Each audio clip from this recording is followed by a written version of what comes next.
kind of practice are you doing? Breath meditation. Breath meditation. And you? Why? Yeah. The same. Okay. All of you are doing breath meditation?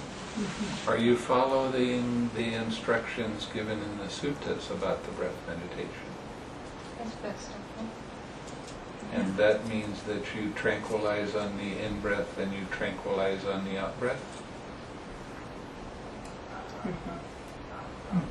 Good.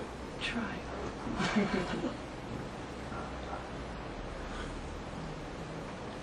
When Hugh came, I asked him to change his meditation because actually what had happened is he developed some habits that weren't as good as it could be. His meditation wasn't progressing like he wanted it to. So I had him change over to Lovingkindness Meditation for a couple of reasons. The first reason being it's a completely different kind of meditation than he was used to, so his old habits didn't count anymore. And your progress in meditation is much faster with loving-kindness meditation than it is with any other kind of meditation that you can do. I mean, much faster by, 2 or 3 times faster. Now, a lot of people have an idea that when you do loving-kindness meditation that you're not following what the Buddha taught in meditation and you're not practicing Vipassana meditation. And that's not true. Loving-kindness meditation and the Brahma Viharas is mentioned, well over 100 times in the Suttas. Mindfulness of breathing is mentioned 8 times. Which do you think he taught most? Now, when you practice loving-kindness meditation, you're actually starting at the beginning of the Brahma Viharas. And it's real interesting because the Brahma Viharas will take you very deep into your meditation. And it gives you a different kind of understanding than you would get with any other kind of meditation. The mindfulness of breathing meditation is more of an intellectual kind of meditation, and the loving-kindness meditation is more a feeling meditation. When you practice loving-kindness, you start by remembering a time when you were happy and you have that warm, glowy feeling. And then you make a wish. Now, the mistake that almost everybody makes when they're teaching loving-kindness is that they want you to make, like it says in the Visuddhimagga, you have to make 4 wishes. May I be happy, may I be free from mental suffering, may I be free from physical suffering, may I be well, happy, and peaceful. Those are the 4 wishes you have to make. But actually that's very dry, and you wind up repeating these statements over and over again and not paying attention to your meditation. So what happens is the kind of meditation you wind up doing is a one-pointed absorption kind of concentration, which leads away from what the Buddha was talking about. I'll explain that in a bit. But when you're making a wish for your happiness or someone else's happiness, you want to feel the wish. You wish somebody, if they're going through a very confusing, uncentered period of time, then you make a wish for their mind to be clear, but you know what it feels like to have a clear mind. Then you take that feeling and you put it in your heart and radiate that feeling to your friend. Or if they're going through a very agitated period of time, you make a wish for their peace and calm. You know what it feels like to be peaceful and calm? Bring that feeling into your heart. You can't give somebody something that you don't have yourself. It really makes a big difference. The more you can make a wish and radiate that wish, the more effect you have on the person you're sending it to. The more helpful you are towards that person.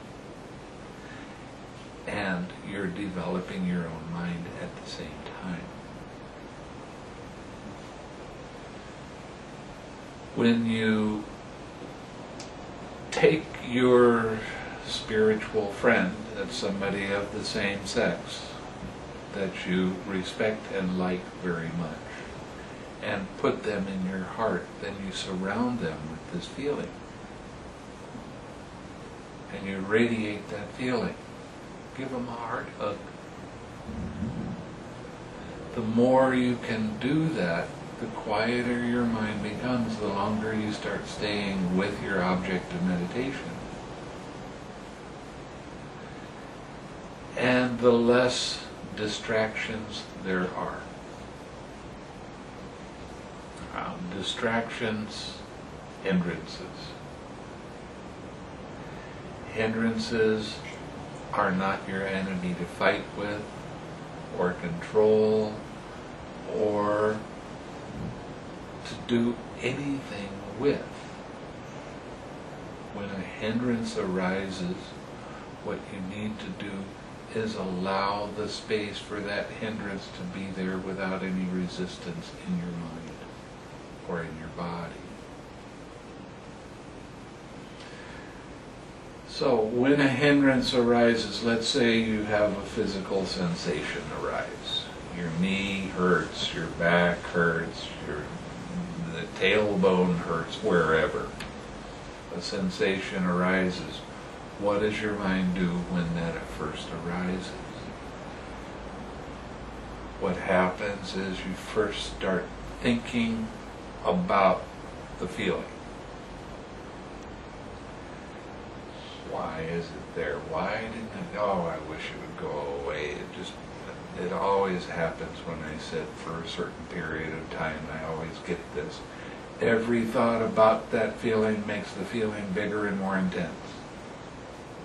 So the first thing you have to learn to do is let the thoughts about the feeling go.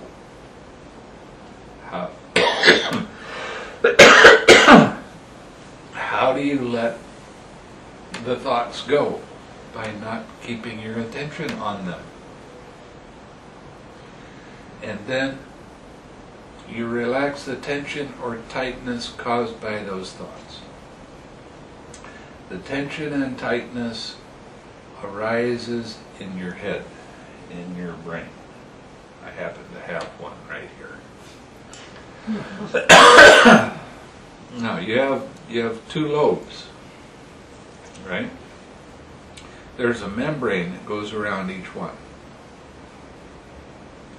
Every time there's a thought, it contracts.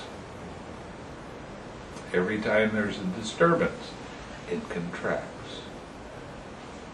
When you relax, you feel open. You feel an expansion. And what you notice is, right after you do that, there is no thoughts. There's only this mind that's very alert, very clear, and pure. Why? Because you have just let go of craving. Craving always manifests as tension and tightness in your mind and in your body. Westerners like to think of their body being from the neck down, but actually it's from the head down. And this is where the tightness is most easily recognized.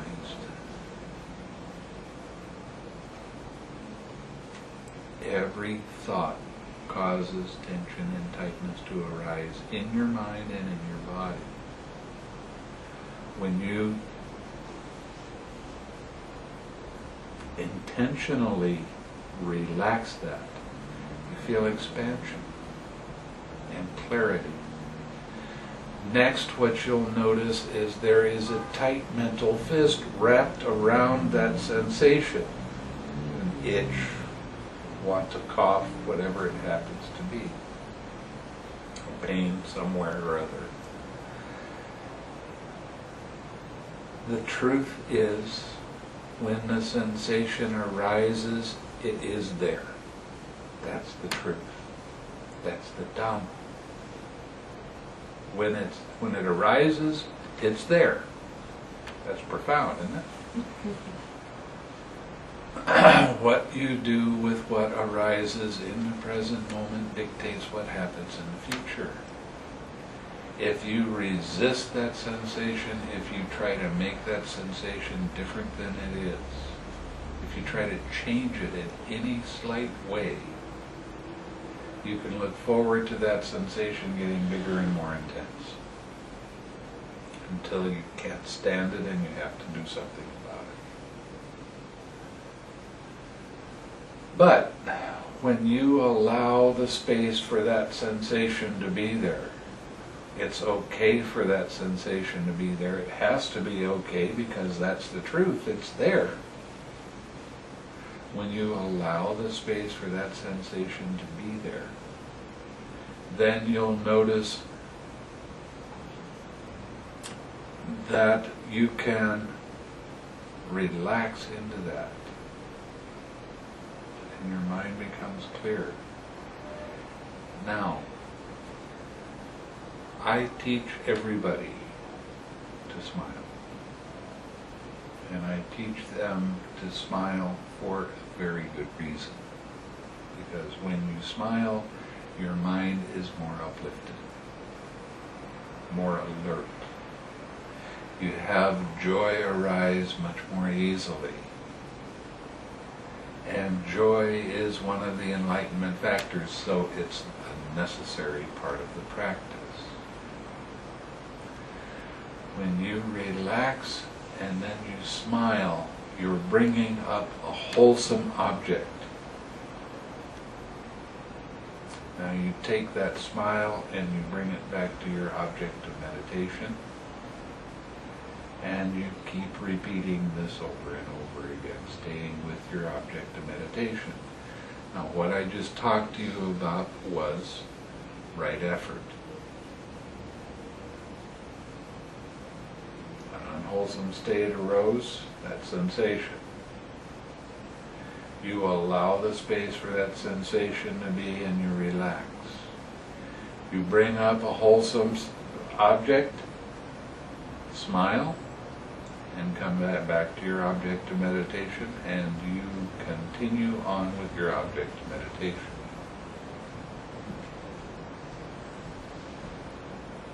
One of the things that can happen if you don't have the relaxed step is that you start trying a little bit too hard and you wind up giving yourself somewhat of a headache. Anyone that is giving themselves a headache is trying too hard and trying to control what's happening in the present moment. Instead of allowing it to be, there is the I want it to be the way I want it to be. Anytime there's identification with thoughts and feelings, that is the source of suffering.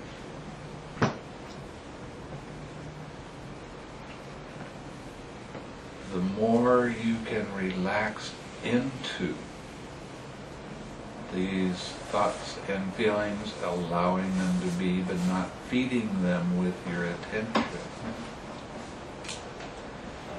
the easier it is to let go of these disturbances.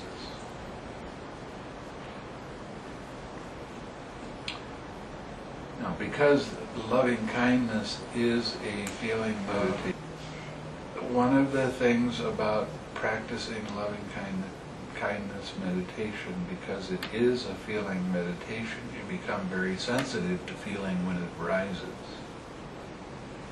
And you can see mind starting to grab onto it, and it's much easier to recognize it and let it be. Relax into that. Now, a lot of you are practicing mindfulness of breathing. Every time there's a distraction, you have to allow that distraction to be there, relax into that before coming back to your object of meditation. That's the breath and relaxing. Not over-focusing on the breath. The breath is the reminder to relax. If you don't relax the distraction and you come back to your object of meditation, you're bringing craving back into your object of meditation, and it takes a lot longer to let go of that craving. It's a lot more work, it's harder. When you're practicing loving kindness meditation, you also have to relax. But it's much easier to recognize because you're teaching yourself to recognize the feelings. And you become much more sensitive to feeling. And you start recognizing when a tightness or tension starts to arise, and then you can let it be without getting distracted away from your object of meditation. The whole point of meditation is not to gain deep concentration. It's not to gain some kind of spiritual, mystical, magical experience. The whole point of meditation is to learn. Learn what? Learn how mind's attention moves from one thing to another. What's your definition of mindfulness? I want an answer. What's your definition of mindfulness? Keeping something in mind. Keeping something in mind. Another? Being completely aware Of what? of everything that's everything, yourself and your environment. Okay. Another? You can on this side of the room. You can't answer. I already know the answer. She can. Being in the moment. Being in the moment. I'll give you a definition of mindfulness. Mindfulness is remembering to observe how mind's attention moves from one thing to another. So being aware is kind of like that, but it's such a general term that it's confusing. And how many times do you hear somebody, if you ask them what mindfulness is, they'll tell you it means to be mindful.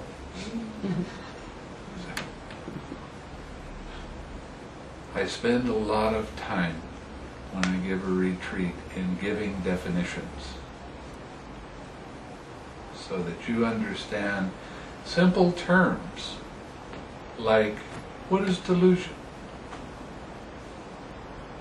It means being deluded, right? No, what does it mean? Delusion means taking whatever arises personally. It is where your mind grabs onto it and says, this is me, this is mine. That's a deluded mind. When you let go of delusion, you start seeing things in an impersonal way. You're starting to see things as part of a process instead of this being me, this is mine, this is who I am.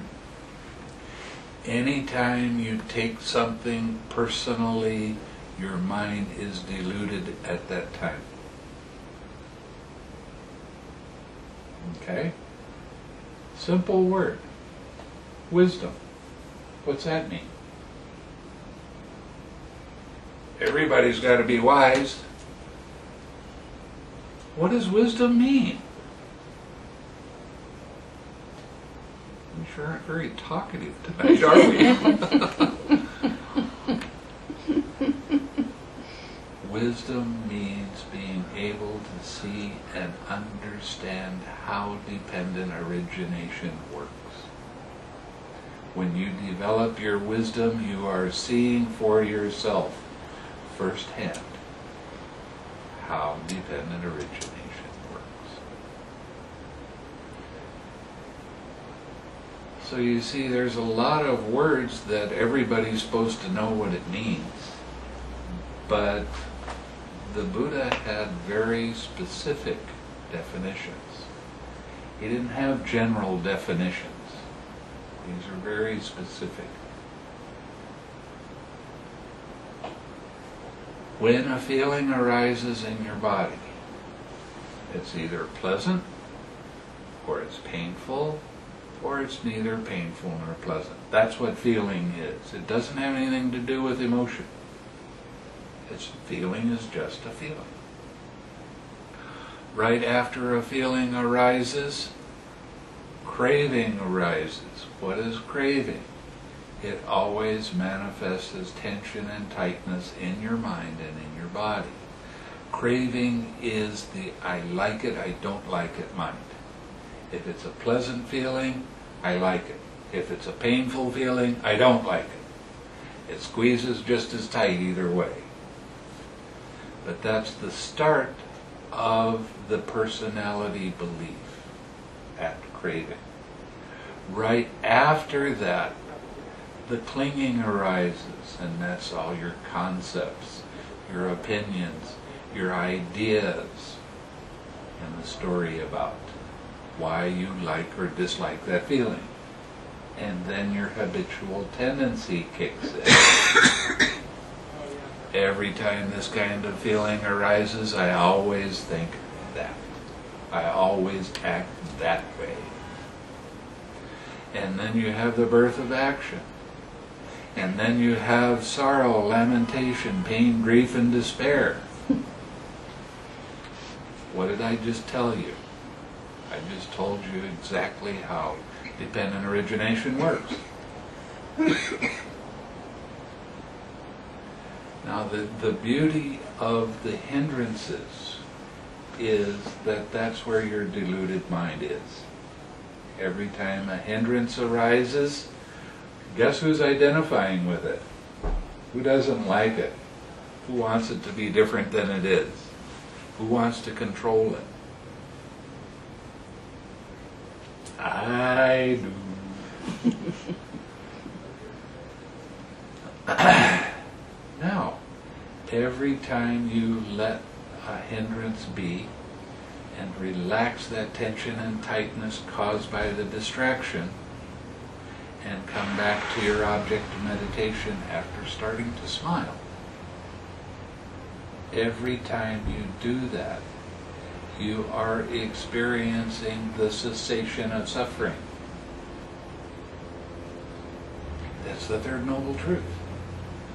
You get to experience the third noble truth many thousands, many hundreds of thousands of times before enlightenment occurs. Some people even say millions, but depends on the person, right? The thing with the hindrance is that it is there to teach you where your attachment is. It is there to show you that, hey, there's a wrong belief in this. And it's always, I am that. Now, when you're practicing loving kindness meditation, you get attacked by the hindrances just like any other kind of meditation. But when you're practicing loving kindness meditation, I'm telling people continually on retreat, you gotta smile. I don't want you sitting without smiling. I don't want you walking around without smiling. And she's got one of the most sour faces going. Why don't you smile? I'm telling you right now. Okay, smile. Look at how it makes your mind feel. Your mind is alert. Your mind is much more aware of what's happening in the present moment because of that smile. You want to improve your mindfulness? You want to know what mindfulness really, truly is? Don't sit in meditation for a week. All you got to do is, from the moment you wake up until the moment you go to bed, is smile. And everything, all the time. Your mindfulness will get so incredibly sharp, and your understanding will deepen so fast that you'll be amazed. And look at how you're affecting the world around you when you smile. Makes sense, doesn't it? Now, there are going to be times during that week when you're not going to feel like smiling. I don't care. Smile anyway. Even a fake smile has its advantages. You go through an emotional period where you're angry at somebody or disappointed or you're frustrated or whatever. If you smile into that, your mind looks at you and says, no, I'm mad, I'm not happy. But then your mind keeps looking at you smiling and going, well, maybe I'm supposed to be happy. So then I will be. And you can let go of your attachment very quickly that way. What is attachment? I am that. I am those thoughts, I am those feelings, I'm angry at this person or that person, whatever. Now the other part of this is you gotta learn to laugh at how crazy your mind is. Welcome to the human race. We all crazy. Every time we take something personally, we are crazy at that moment. I'm mad. I'm frustrated. I'm sad. Your mind is really causing a lot of pain and suffering. When you develop the ability to recognize when you are really caught and start to laugh with it, you're not caught anymore. You go from I'm mad, I'm sad, I'm angry to, well, it's only this. It's only this anger. It's only this sadness. What's that? I don't need to hold on to that. And that's actually what happens in your mind. So what are you doing by learning to smile? You're developing right effort. You're developing your mindfulness in your daily life. Too many times people think that meditation is about sitting like a Buddha image here without moving. That's meditation. No. That's part of meditation. How about the other 95% of the day when you're not sitting very still? Does that mean you don't have to meditate at that time? Not hardly, it means you've got to be meditating all the time. Watch what your mind is doing. What's the easiest way to get to see what your mind is doing? Smile. It works, doesn't it? It really does work. And you'll get to a place where your mind is so serious, it's, I don't want to smile, this is serious stuff. I've had some students actually get angry at me because I told them they needed to smile. I can't smile about this. And you know what my reaction is? Laugh. That's one of the most funny things I've ever run across. Look at how attached you are to this stuff. Look at how you're taking all this stuff personally and causing yourself immeasurable pain. You don't need to do that to yourself. You can laugh and you can smile and you can be happy or not. Your choice. And you're the only one that can choose that for you. One of the things that I truly love about Buddhism is the self-responsibility. I had a student not too long ago that started blaming all external things for their pain.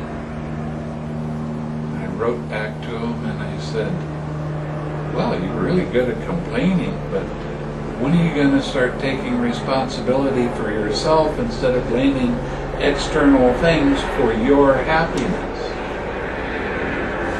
When are you going to wake up to the fact that you can take it personally, you can take it seriously, and you can make yourself suffer like anything, or not?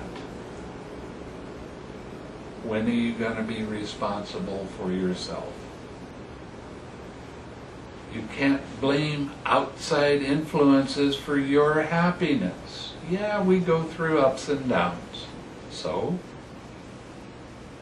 see, one of the things that was a major thing that Hugh learned was the equanimity, the balance of mind.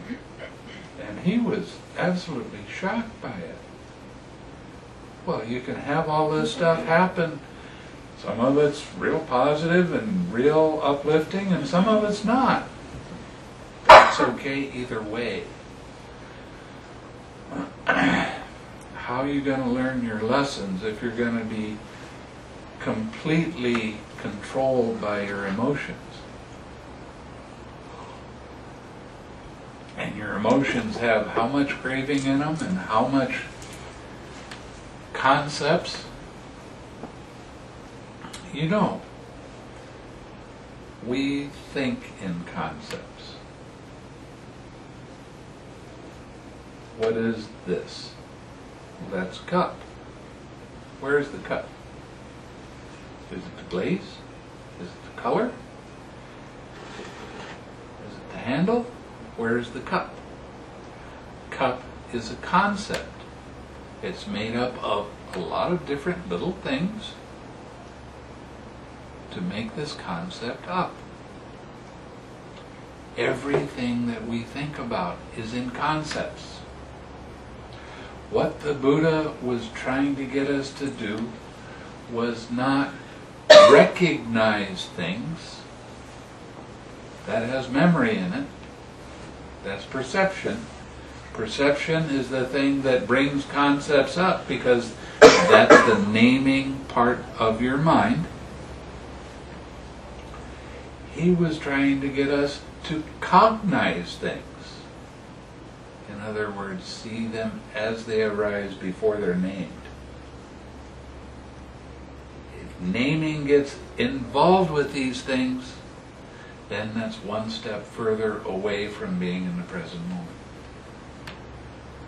And old habits are hard to let go of. Granted. You always think and see things in the same way.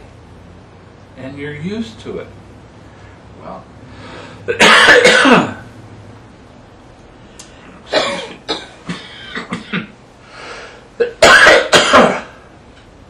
been cleaning a garage and it's incredibly dusty and dirty in there.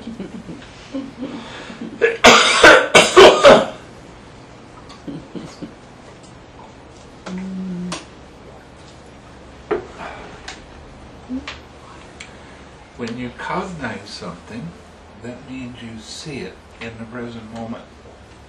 Your mindfulness is exceptionally sharp. When you have developed the ability of seeing when something comes up, my, really got me.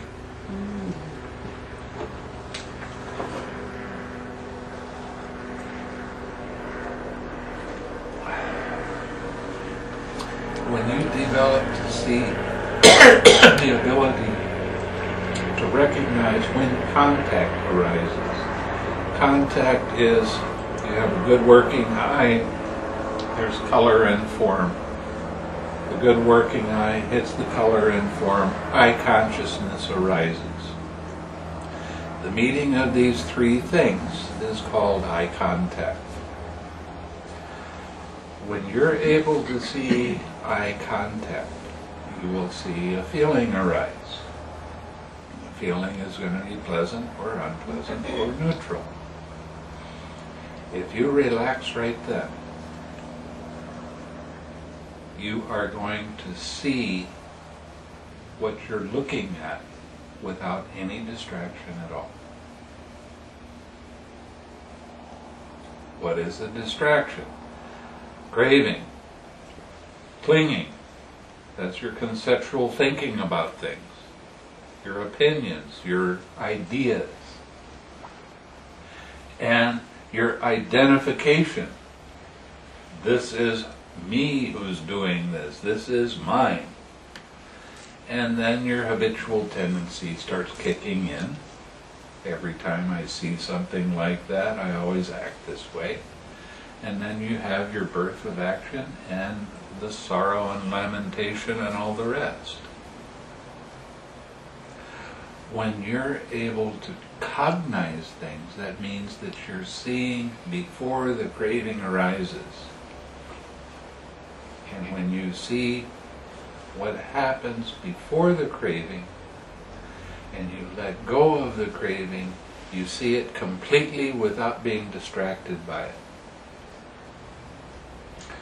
Now, for instance, you wouldn't distinguish the colors because that's into your perception. You would see the form, you would allow that feeling to arise. It's a pretty form, okay, and you relax into it. Now, if you don't, then your mind contracts and then you start thinking about how you like this. Oh, these colors are really beautiful. I've always liked colors like that. Now, are you in the present moment when you're thinking about this? No. You're removed from the present moment. And what happens in your mind is you start thinking, well, you know, I used to have a cup like this. I really liked it. Oh, I remember I had a friend that had some cups like this. It was great. And all of a sudden you're 1,000 miles away. You're not in the present moment at all anymore. It's really interesting when people come and do well on the retreat, that they go out into the desert or they go home and they start noticing things being brighter, being clearer, because they haven't got the clouding, thinking, conceptual mind arising so much anymore. And as a result, you wind up truly enjoying seeing something or listening to something. You do it completely because you haven't got any distraction comparing this, doing that, taking your mind all the way away, and then coming back occasionally and going, oh, I like this music. Yeah, I heard that once before, and blah, blah, blah, blah, blah.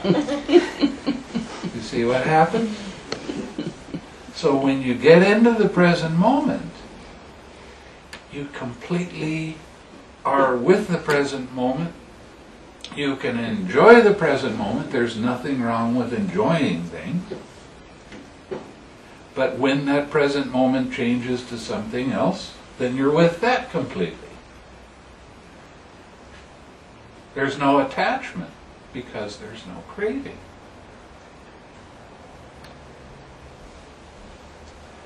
So that's what smiling all the time does for you. It makes you more and more alert, more and more clear when a feeling arises. Now, one of the psychological testing, there's all kinds of stuff that's happening now on the internet. They're talking about smiling and the advantages, and how laughing changes your hormones and makes you happy and makes you healthy and does it, people overcome all kinds of diseases. I mean, there's all kinds of weird things that they're writing about a lot. But the corners of your mouth, when they go up, so does your mental state. Now, what do I talk about with smiling? I'm talking about smiling with your mind. Most important, smiling with your eyes. Let the smile come through. That makes it more genuine. A little smile on your lips. It doesn't have to be a big toothy grin. Although sometimes you're having so much fun, it turns into that. But also smiling in your heart. The thing with meditation is there's not just sitting. Okay? The Buddha said that meditation, it's three different things. Practicing your generosity. How do you practice your generosity? You gotta smile, give it away. You have kind thoughts for somebody else, tell them. Think kind thoughts. Act in ways that make other people happy. And do it all the time. Not just once in a while. You know, right now the economy's, everything's really crazy, and there's all these people that are so much into their fear and all their anxiety. They have such a limited view of the universe that they're afraid of losing material things. You want to be prosperous? You practice your generosity all the time. Not just once in a while. Practice your generosity, saying things that make other people let go of their fear. Bring them into the present moment. You get what you give. So, you want to be happy? You want to be prosperous? Then give it away. Can't hold on to this stuff. You gotta give it away. The more you can give away your smile, the more you affect the world around you in a positive way. The more you get caught up in your fear and anxiety of, oh my God, what's going to happen next? What are you practicing at that time? What are you giving away at that time? See, it happens in a negative way as well as a positive way. We're all giving one way or another, but you give your dissatisfaction, your dislike, your criticism, your hatred. Well, guess what you're going to get back? Because that's what you're giving. You start changing that, and you start giving your smile, and you start saying things that make other people happy. And you start doing things that make other people happy, and you think kindly of other people. Guess what you're going to get back? Doesn't that make you prosperous? More than a little bit. The universe wants to give you what you want, but you got to practice in the right way to get it.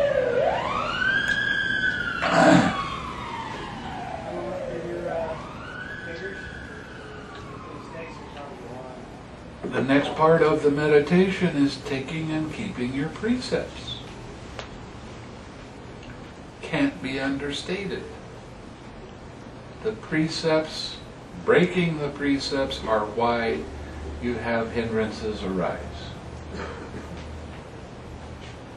Why is that? Because when you break a precept, it causes a guilty mind to arise, and guess who's identifying with that guilty mind? Guess who's taking it personally? Guess who's not being mindful in the present moment? You don't kill living beings on purpose. Doesn't mean you can't eat meat, but you are not physically killing anything. You don't have the intention to kill. You don't take anything that's not given. You don't have any wrong sexual activity. Wrong sexual activity,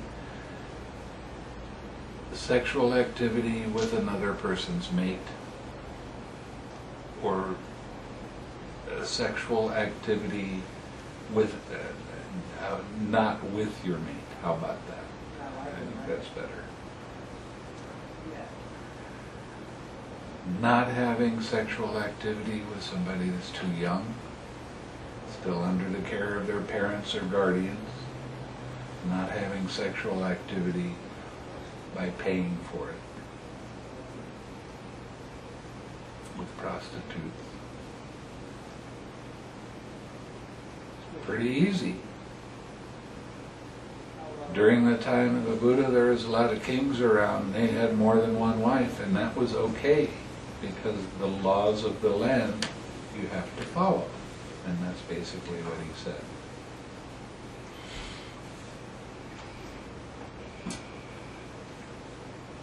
You don't tell lies, even little white lies. It's better not to say anything than it is to say a white lie. You don't curse. And this is one of the shockers of this culture, is cursing is becoming so popular that it's starting to wind its way into everybody's speech. And it is coarse and it is hurtful. It's not pleasant to the ear to somebody saying the F words all the time, or we have a dog that we call her the F word all the time. It's called Food Eater. So we call her Food. That's one of the 4-letter F words. It's okay.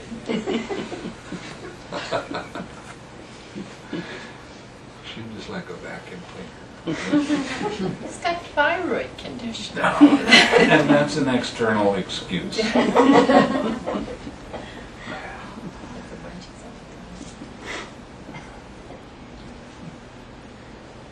But using your speech in a way that brings people together, that doesn't divide people, that's harmonious, that people, when they hear what you have to say, they want to go, you know, that was really good. I want to write that down. That's good stuff. And don't gossip. What is gossip? Gossip is sitting around talking about somebody else that's not there and making up these outrageous stories about them that aren't true, and saying it like it is true. I have some relatives that are absolutely brilliant at it. Bores me to tears listening to them talk because I know everything they're saying. It's just wind going, hitting the ear. Not taking any drugs or alcohol. Oh, but I like to have a wine now and then. We went through this on the retreat. There was one lady that she insisted that every now and then I'm going to drink wine. I don't care. She did the retreat the year before. Her meditation was very good. She kept drinking the wine knowing she was breaking the precept. She came to the retreat and the first part of her retreat was absolutely horrid. Well, it's not such a big deal breaking this precept. Yeah, it is. You want to have a good retreat? You want to have good progress in your spiritual life? You know what the rules are. If you break them, you feel guilty. Well, it's only a little thing. Okay? There's no such thing as a little thing. It will affect your meditation negatively.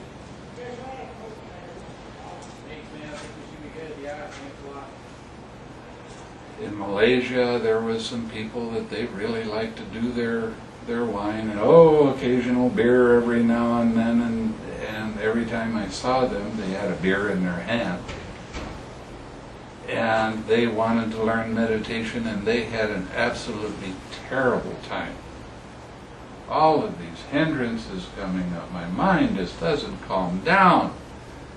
I said, stop drinking. Oh, but that doesn't matter. Yeah, it does. It dulls your mind. It makes the hindrances arise, and then you have to work through that to purify yourself until the hindrances stop coming up so much. Only then are you able to progress in your meditation. I know it's real popular to have wine with a meal or getting ready to go out or whatever, but it's not worth it. If you keep these 5 precepts without breaking them, your progress in meditation will be so fast that it will blow your mind. I can give you an example. There was a lady then in Malaysia that she would not break a precept for any reason at all. She was really nice. She was fun to be around because she was such an uplifted person. And she came to me and she said, I think I want to learn how to meditate. So there's a meditation retreat coming up on the weekend, and the first day I gave her the instructions. After lunch I came around and said, well, how's your meditation going? She says, it seems to be going pretty good. How long are you sitting? I can only sit for about 45 minutes. Only. Why don't you sit longer? Well, you know, I'm not used to sitting on the floor and it's killing my legs, and that's as long as I can last. So I said, well, then don't sit on the floor. There's no magic in the floor. Sit in a chair. Sit with your back nicely straight. Her next sitting was 4 hours. She got into the first jhana, the first day of her retreat. Why did that happen? Because she wouldn't consider breaking a precept.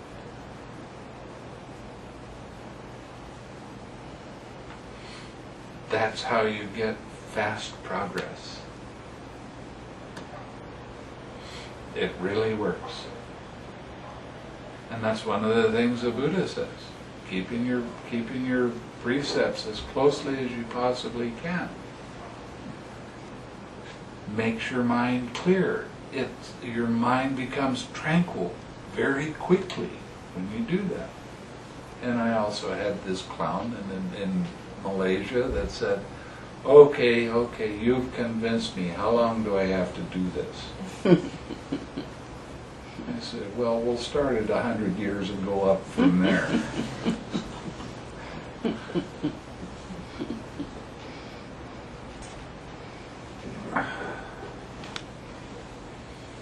So keeping the precepts, what it really does is it makes you more and more aware of what you're going to do before you do it. And if you see that that's going to lead to your suffering and pain, then don't do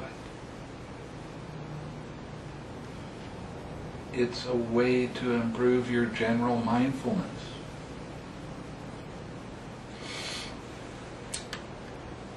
How long am I supposed to talk? Do we have a time on this, or is there a time schedule that we're keeping? Usually we end at 9 at the latest. 8 o'clock. It's 8 Oh, o'clock? Okay. well, I got a long time to go. Now we've done it. Well, See, my training as a monk happened really in, it was 1995, when I was invited to a huge monastery in Malaysia. It was the biggest Theravada monastery in all Malaysia. It was in Kuala Lumpur. And the head monk was Sri Lankan, and he was used to giving an hour and a half or 2-hour talk every Friday night. He's getting old. He asked me to come, and he said, every other week I want you to give a talk. And I said, well, okay, I can do that. I was real good at preparing talks and that sort of thing at the time. But he started at the first day of the range retreat. There's like, there must have been 1,500 people there. And he started talking about my spending the range retreat there and how happy he was. Then he turns to me and he said, why don't you give the talk? An hour and a half will do. And I hadn't prepared anything. It had to be freelance hour and a half. And I went, okay, I guess I can do that. And I did, but it was really hard. And since then, I got in the habit of doing hour and a half, 2 hours, sometimes a little bit longer talks. And I get scolded for doing long talks all the time. Why don't you just do an hour? That's plenty. But there's so much more to talk about. Anyway, one of the things that's really important to understand is we have 5 aggregates that make up this mind and body process. You have a physical body. You have feeling, pleasant, unpleasant, neutral. You have perception, the naming part of your mind. Memory is involved with that. You have thoughts. Now, they also call this sankharas, or formations. But when I start out teaching people, I will say thoughts, because it's more easily understood. When we go deeper into meditation, we can change over to formations. And you have consciousness. Now, when an unpleasant feeling arises, what we wind up doing naturally is trying to think our feeling. And the more you think you're feeling, the bigger and more intense the feeling becomes. That's why I said that the instructions in what you do when a sensation arises in your body, the first thing you do is let go of your thoughts about it. If you don't, that feeling will get bigger and more intense. Ask people that do the sweeping meditation and they take their attention and put it right in the middle of that sensation. What happens when that sensation, when you do that? Boy, that gets big. I want to tell you. And your mind goes, what? I don't like that. but I'm going to stay there and I'm going to grit my teeth and keep with that sensation. That's not the Buddha's teaching. He did not encourage people to grit their teeth and bear it. He encouraged people to softly, openly, lovingly accept what happens in the present moment. See, there's a difference between doing this with your mind and doing that. Which one do you want to practice? Which one do you think is easier?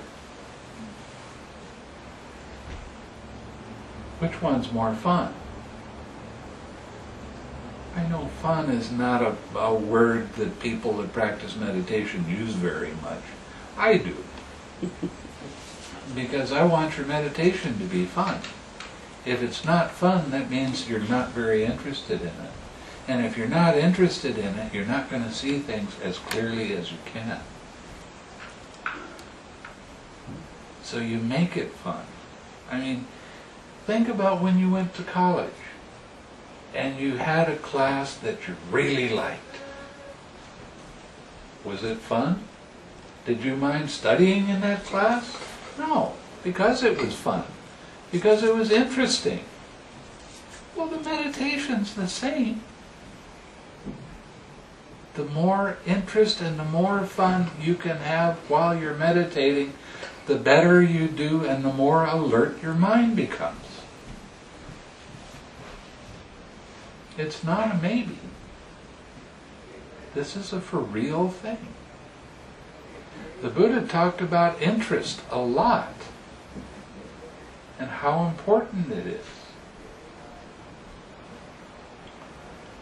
When you make learning fun, then you get so excited that you want to go sit. How many times have you had that happen? You know? I don't want to talk now. I got to go sit. This stuff is great. And that happens when you practice with this relaxed step, with this step of letting go of the craving. Why? Because you're teaching yourself exactly how dependent origination works. That's where your insights are. That's where your oh wows get really strong. Oh wow, I never looked at it like that before. I never really paid that close of attention. When the Buddha was talking about insight, he was always mentioning it with serenity. Serenity, samatha in Pali. Samatha, practice means tranquility practice. It means being in the jhanas. Now, he said that insight and tranquility need to be evenly yoked together. If the tranquility is too strong, then think about a couple of oxen that are yoked together and one of them is a lot more enthusiastic and strong than the other. What happens when one of them gets too strong? Start going in circles. And it happens the other way too. Start going in circles. If you want to go in a straight line, they have to be evenly balanced. They have to be pulling the weight in the same way. So your insights and your tranquility grow together when you start recognizing how the process of dependent origination works. And the thing that's really amazing is there are a lot of teachers that start talking about dependent origination, always prefacing it by saying, this is hard to understand. You know, this is deep. This is not any simple thing. and they try to explain it in such a way that it's really hard to understand and is so deep that you don't know what they're talking about. But it's simple. As long as the Buddha said, if you want to understand dependent origination, you have to give ear. You have to listen. You're not going to be able to figure it out by yourself. But when you start listening to Dhamma talks with people that really do understand dependent origination and can talk about it in practical ways, then your mind starts going, oh yeah, I've seen that. Now I can recognize it. Hey, this is fun. This is good stuff. And as you go deeper, because of your giving ear and listening, your understanding and your wisdom grows so fast. It really makes the meditation exciting. And you don't hear that being described that way very often. You don't hear about, my meditation is so great, I don't want to talk to you, I want to go sit. This stuff is so interesting, it just blows my mind. That happens on retreat, doesn't it?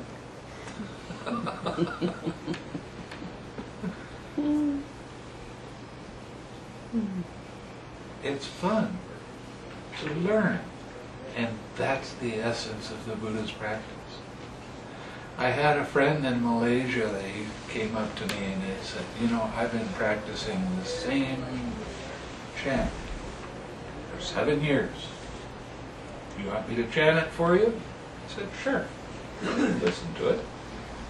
So I chanted for 15 or 20 minutes and he got done and I said, hey, that was nice. What does it mean? And he went, mean? Yeah, you've been doing the same thing over and over for 7 years. You must know what the meaning is. He said, oh, no. It's the sound that's important and the feeling coming from that. And I said, I can give you a sound and a feeling. All you have to do is repeat banana over and over again. At least you know what a banana is. Don't do something if you don't understand what you're doing. Don't follow anything blindly because everybody else says you're supposed to do it. Try it for yourself, see whether it's right or not. A question I ask almost everybody that comes for a retreat is, do you think you're on the right path? When they're doing the relaxed step and they're smiling, they always say, yes, I really feel like this is the one. I had a friend come for the last retreat that he's meditated a lot longer than I have. I've been doing it for 35 years. And he's been doing it for over 40. But he's been doing all different kinds of meditations and that sort of thing. He's kind of played the field, as it were. So I gave him the Lovingkindness Meditation, and he was having a very difficult time with it. And after about the 3rd day, I said, you know, it's just not right for you doing the Lovingkindness Meditation. I want you to switch over and start doing mindfulness of breathing. He got this big sigh of relief. Okay. Went his first sitting, he got into the first jhana. Next day he comes for the interview. He'd already gotten in the 4th jhana. That's pretty amazing stuff. He was understanding what he was doing. And now everything just started coming together. Now he'd done all of these other practices before. It's not that it's a waste of time to do another practice. It's not, ever. But when you add this relaxed step and the smiling into your meditation, it changes the meditation and you start going deep and you start understanding. And all of the 40 or 45 years of practice that he's been doing of hearing this part of the Dhamma and that part of the Dhamma and that part of the Dhamma, now it all went, oh, this is all interconnected. This is all amazing. I'm understanding this stuff now. Just by adding those two extra things. Smiling and relaxing. Yes. Do you think that we might try some meditation here? Well, we can if you want. It's up to you. I gave a talk last night at UNC, Unitarian Universalist Church. and one of the ladies went home and she was so inspired about smiling and relaxing. She'd been practicing Zen. And she added the smile and relax step to it. She said, I never felt so good before. And she went to sleep and she slept really soundly.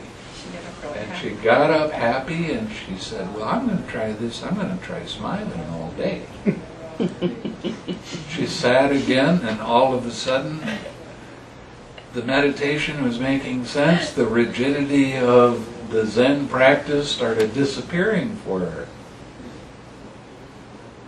And we got a chance to talk to her and see how she was doing, and she was really happy. That's the whole point of doing the meditation. Learning. Being content. Being at ease. So that your observation power becomes stronger.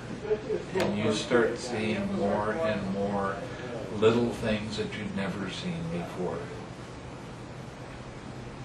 And that means that you're learning. Yeah. I'm curious about the loving-kindness meditation. And I think I understand the first step is to have your spirit friend. Yeah. Embracing your spirit friend, and would my spirit friend be the focus of my meditation for the full meditation, or do Yes.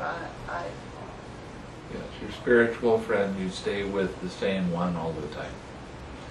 Now this is during... But throughout, if I have an hour of sit, then I'm continually focused on... That's right. Now you have to understand that this is a training process. And after you get to a certain depth in your meditation, I will change it. So that you start radiating to other different kinds of beings and then eventually towards all beings. And that can happen in a series of a retreat over 2 weeks. People can go through the whole entire barrier system. Okay. But like when he trained me, I was doing a lot of things and training. I was with the same spiritual friend for a year. And then I started moving through. But it's a building up of the process. It's just the training and period. going through each one of them fully and completely. So it's different. So one thing I wanted to add is sometimes when the mind wanders and you come back to the loving kindness, you sometimes have to generate that loving kindness for yourself again, get that going again before you then start to come back to your spiritual friend. So that's just part of the natural process of that particular practice. And the concentration is staying on that person, but sometimes the mind doesn't do that. And then it gets important that when you come back, you get that going again and come back to that person. Right, it's like you said, the first step is to take your friend and do that. Okay, the first step really is to build it up in your heart and get it really going, and then take your friend or send it to yourself first, and then bring your friend and give them a heart hug and start working with your friend. So there's like these 3 things that there's actually going on to start it. And if you have trouble bringing that feeling of loving kindness back, you're not smiling. It's just that simple. How many times have I said that somebody comes, I just can't feel this. You're not smiling enough. That's all there is to it. The more you smile, the easier it is to radiate that kind, loving feeling.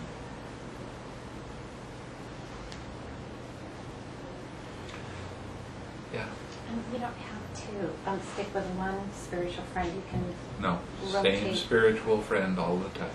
But if I have children, I want to rotate my I children. don't want you to do your children, Yes. I want you to do a spiritual friend. Those A are family spiritual members. friend is someone of the same sex and they are alive, but not a family member to start off with. Why? One of the children, you're going to go sit in meditation and they do something you don't like. How much loving kindness do you spend with them at that time? I have to give Or myself a how little much do you spend with your loving dissatisfaction? See, so you don't want anybody too close to start off with. You want them to be a real friend. So it's someone of my same gender Yeah, that's alive that I know. yeah. And why is it the same? Why does it necessarily have to be the Because same gender? lust comes up and infatuation happens and it causes all kinds of problems. And generally speaking, it's easier to send loving and kind thoughts to a nun than it would be to a friend. Because a nun, if they're developing their mind correctly, they are very kind and gentle, and it's very easy to respect them. I'm not giving her a plug. There are other nuns around. I was thinking, wow, that's cool. And when I'm she- going to feel great this week. And when she gets that way, then you can start sending loving kindness. I'm only teasing.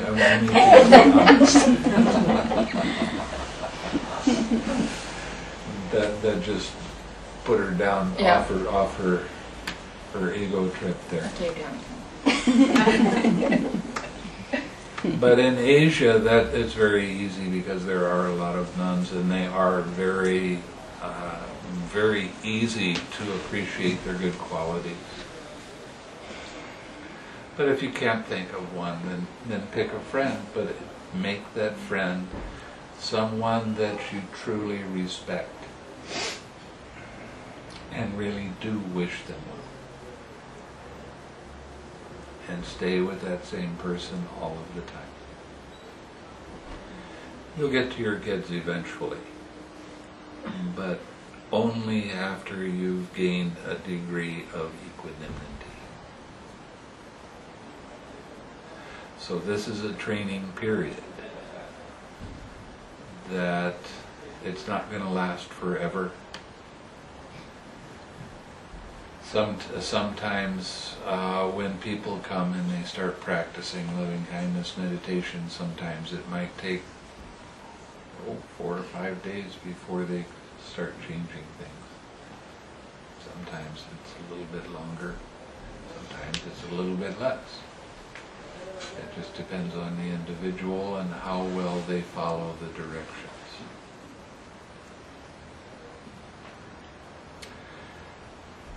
And you understand these are not my directions.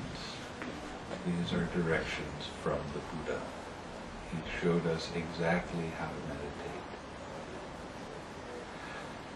What I do when I give a Dhamma talk is I wind up reading the sutta to you. So you know it's not coming from me. I might explain something here or there. But you know that this is what the Buddha was saying. He's the teacher. I'm not a teacher. I'm a guide. If you start going off the path, I can say, been there, done that, try this one. Okay? So you want to sit for 15 minutes? How's that? Okay. I'll let her have a chance to clean out the body.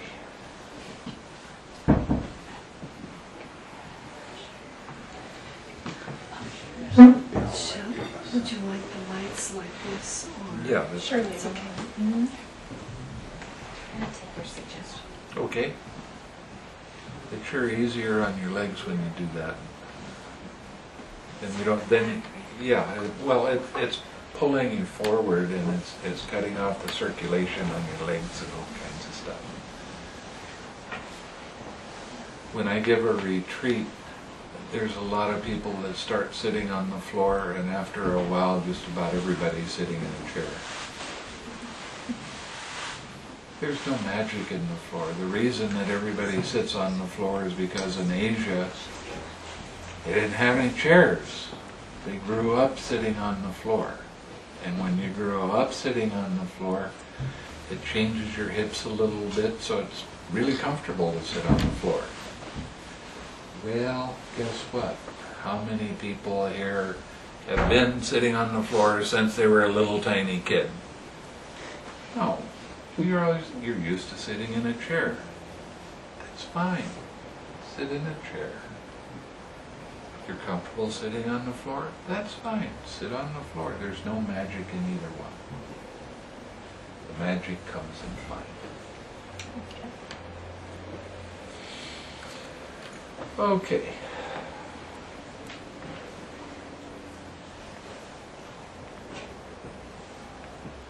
I still have to wait a little bit. Alice, are you comfortable? When you sit, you see how you're sitting here? You're sitting with your shoulders forward, and that closes your heart. You want to sit with your chest up and your back nicely straight. And that starts to open up your heart a little bit more. So, Alice, if you want, I can get a chair. Okay. And for an awful lot of people that sit on the floor, they sit on a pillow so that they have an angle like that. It's a lot more comfortable. I think this is your first time, right? Ever sitting. But don't move your body when we start.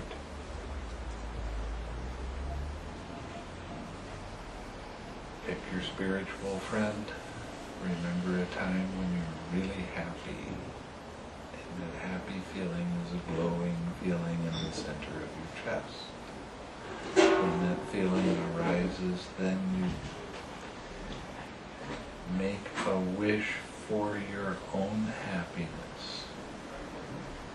Any wish you make, you want to be able to feel that wish. When you feel that wish, put that feeling in the center of your heart and radiate that feeling to yourself.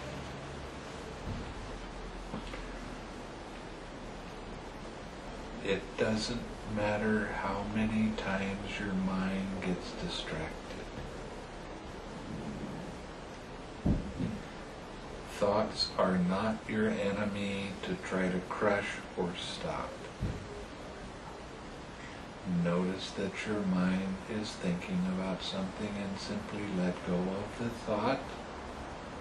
Relax the tension and tightness in your head, in your mind, and gently smile and come back to your radiating loving kindness to yourself and making a wish for your own happiness. If your mind wanders 20 times during the sitting and 20 times you notice that your mind wandered, you let it be relaxed, came back to your meditation. That is a good meditation. It's active, to be sure, but it is a good meditation.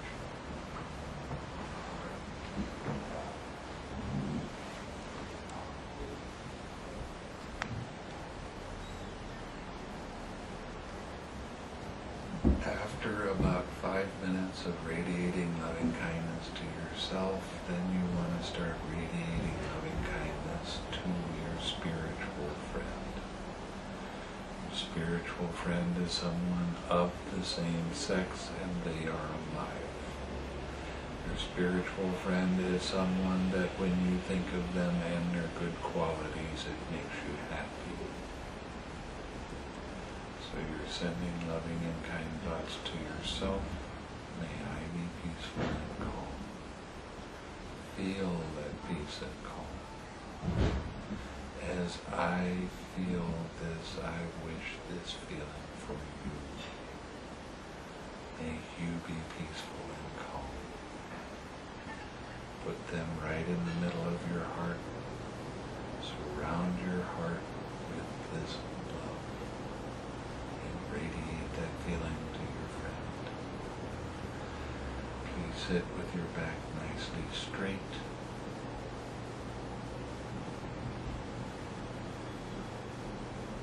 With one vertebrae on top of the other. Sit in a relaxed way, but straight.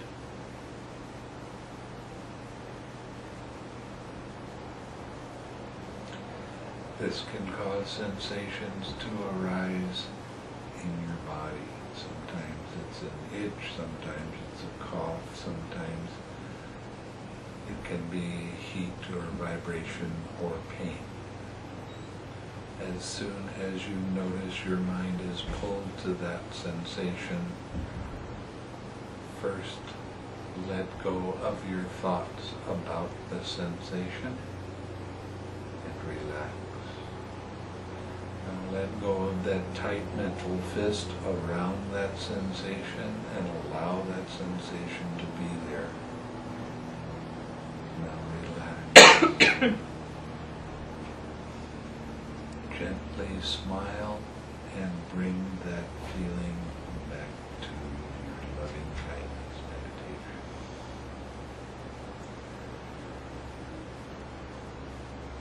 When you're sitting, you want to sit with your eyes closed.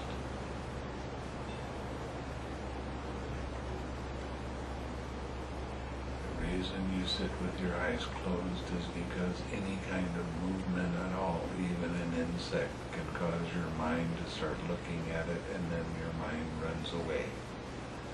If you're not this or that. Don't move your body at all. Don't wiggle your toes, don't wiggle your fingers, don't scratch, don't rub, don't change your posture. Sit nicely straight and at ease.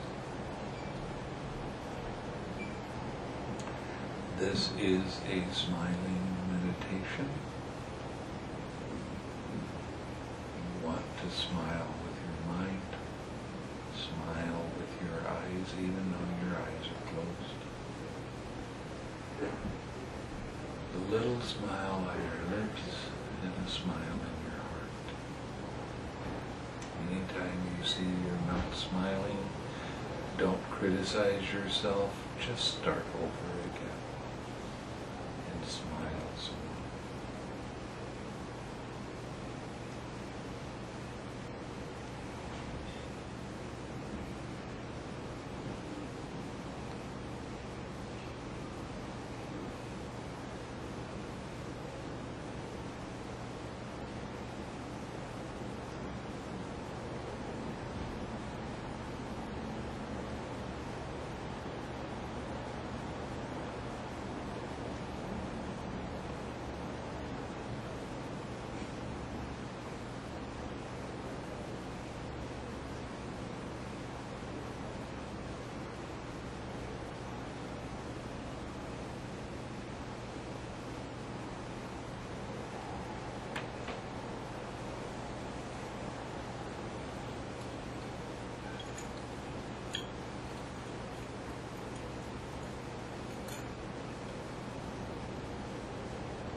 Lovingkindness Meditation,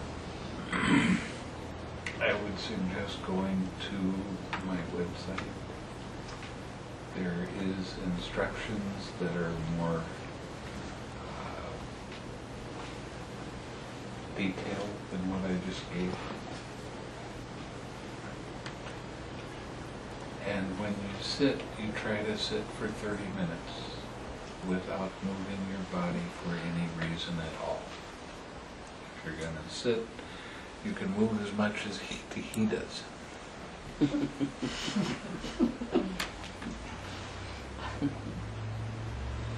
Now you do this because you start recognizing that your mind wants to distract you in one way or another. So it will cause some sensations to arise, and all of a sudden you're doing this and you don't even recognize it. You're not seeing that your mind is having a reaction to what is happening in the present moment instead of a response of seeing that, allowing it to be, and relaxing into that.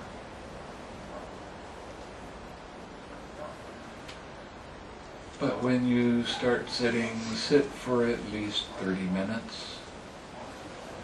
That's not very long. When your sitting is good, sit longer if you have the time. But don't sit for any less than 30 minutes.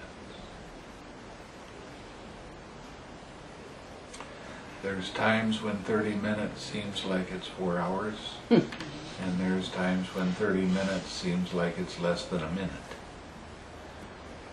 It all depends on your calmness at the time and the hindrances that arise.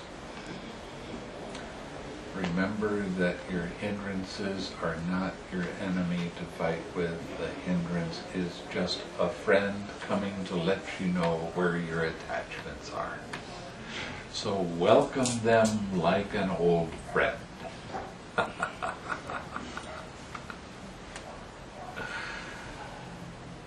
I can laugh at that because I know how hard it is.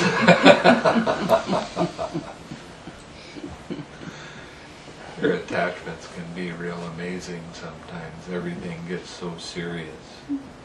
Anytime you see your mind being serious during the day, your mind is telling you right then, right there, guess who has an attachment here? Guess who's trying to control the universe and make it be the way you want it to be? I am me, that's mine. Who's identifying with it? Who's trying to make things be the way you want them to be? Who's causing them self-suffering?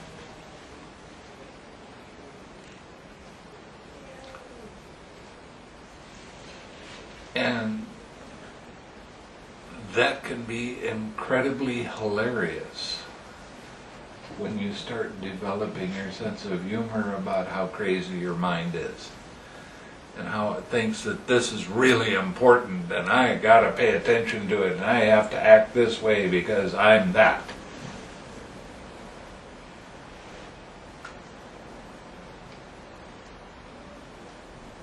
You know, life is supposed to be fun.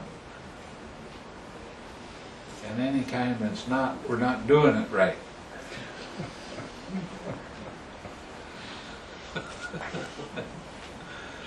So, you got any questions?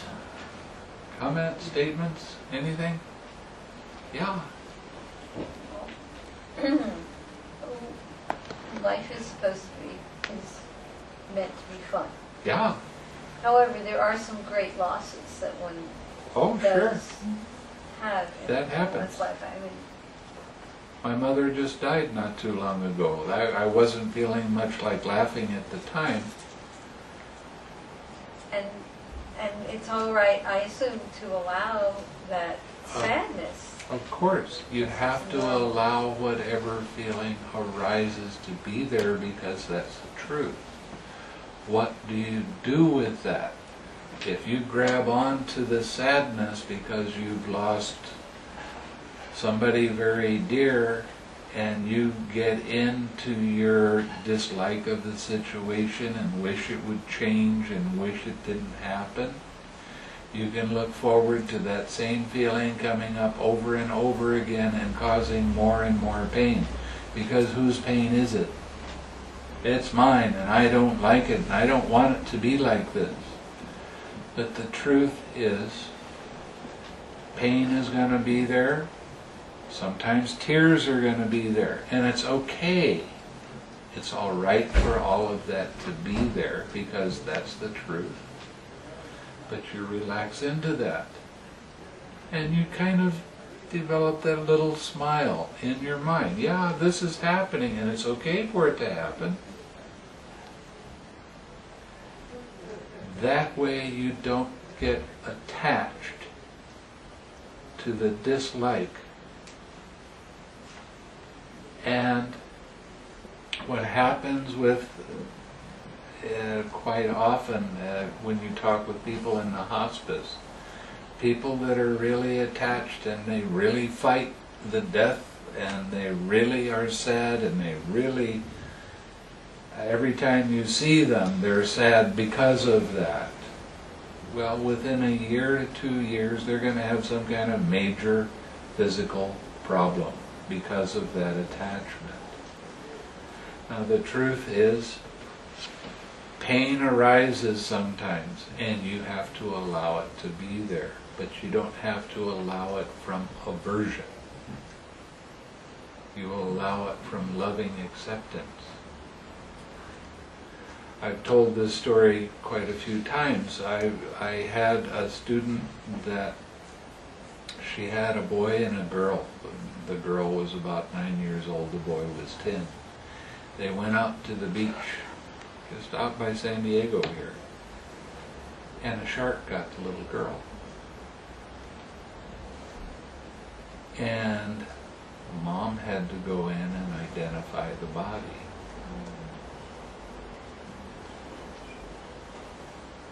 She asked me, what are you supposed to do with something like that? I said, you're going to have these feelings and they're going to rip your heart out, and it's okay, your heart can take it. Allow that pain to be there and love your little girl. Don't try to stop the pain. You can't stop the pain because the pain is the pain. And it's the truth. You can't control the truth. You can only allow the truth. Of course she went in and it was her little girl. She had a lot of tears. She had a lot of sadness. But she allowed it to be without trying to make it anything different than what it was. And over a period of time, all the sadness would come up again. And the memories and all of these kind of things were still happening, but she was learning how to allow them to be without trying to push them away or stop them. After another period of time, she started realizing how incredibly important it is to do that with everything that arises. And that became one of her major lessons for life. To allow the present moment to be, and she's turned into a heck of a meditation teacher. She's not in San Diego anymore. She moved to Dallas, I think. I'm not sure where she is now. That was a lot of years ago, so I've kind of lost track. But yeah, there's going to be times when it's painful. Okay, it's painful. That's the truth. It's hard losing a mother, it's hard losing a father, it's hard losing a sibling or a close friend. But the more you can accept what's happening in the present moment without resisting it, without getting into your conceptualizing about it, and thinking about it, and trying to control it and trying to make it different than it is. I just told you about the five 5 aggregates. You have your thoughts and you have feelings. You can't think your feelings. It don't work. Feelings are one thing and thoughts are something entirely different. Neither will meet. The more you try to think your feeling and control your feeling, or think your feeling and control your feeling with your thoughts, the more you will suffer. That's a promise. That's the way it actually works. So you let go of the feeling, or you let go of the thoughts, and you allow the feeling to be there.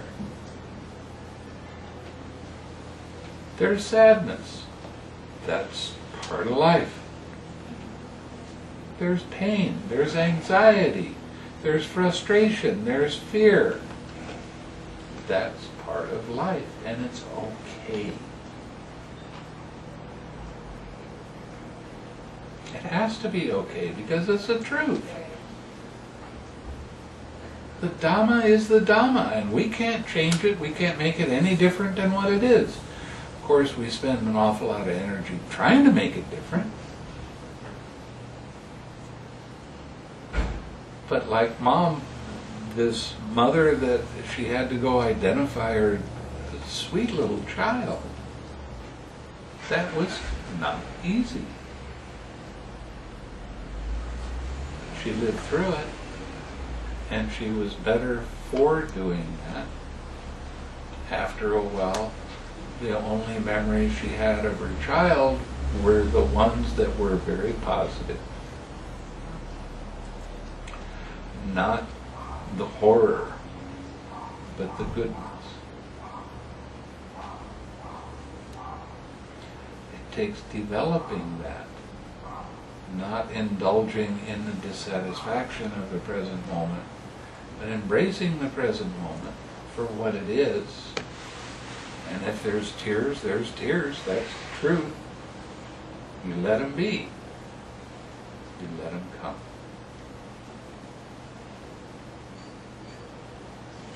Okay? Anything else? What's your website?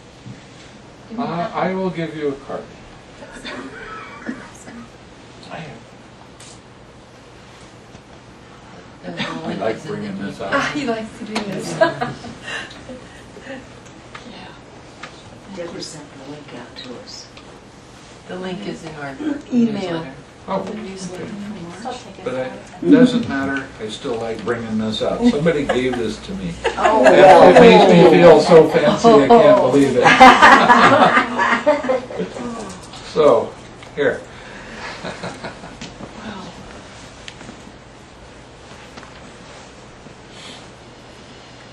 Just one of the little fun things. If I lost this tomorrow, I wouldn't even think about it. But since I got it, why not? It's kind of fun. Makes everybody smile. It's great.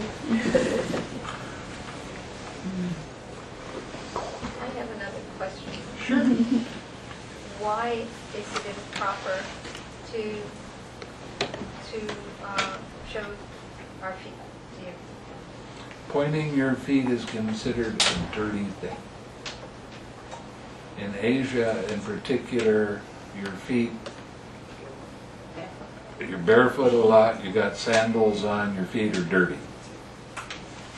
And it's considered very bad form to point your feet at somebody else when you're talking. There's a lot of little things that sometimes I'll start giving a Dhamma talk and I'll see somebody do this, and then they're doing this. And I'll stop the Dhamma talk and say, don't sit like that.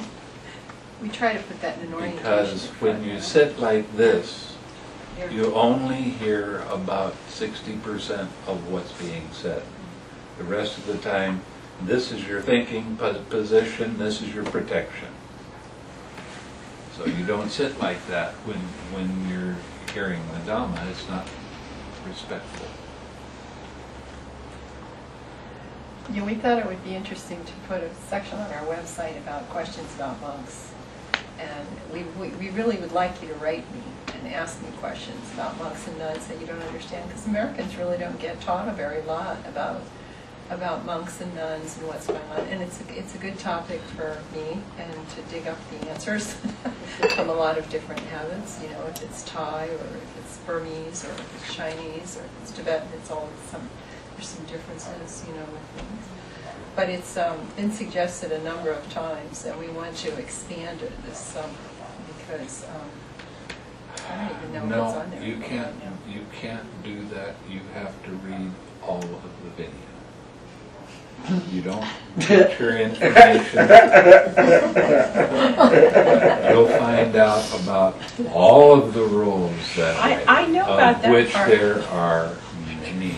I know about that part, but I just mean general things. Like, why doesn't a monk say thank you to you? Do you know why the monk doesn't say thank you? That's the kind of thing I'm talking about. Why? Let me do that. He's going to do this. We don't say thank you because if we say thank you when you give us something, that turns it into a personal gift between two people. Right. But I'm a representative of the Buddha and all of the Arahats and all of the Sangha. So when I accept something from you and I can say, well done, this is nice, what I'm doing is I'm allowing you the space to make so much more merit from giving that gift. Now, when you give a gift to a monk, you don't give it to that person as an individual. You give it to them as the representative. And in your mind, you're thinking, this gift goes to all of the Sangha.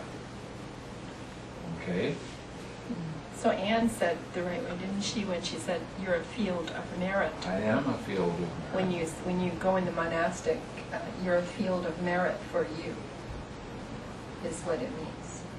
You see? So say nice things to monks. Do nice things to monks. We're a field of merit, so you better watch out.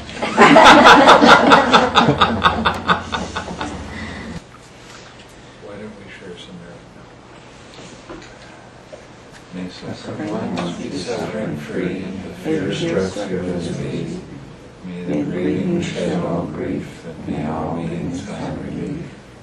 May all beings share the merit that we have thus acquired for the acquisition of all kinds of happiness.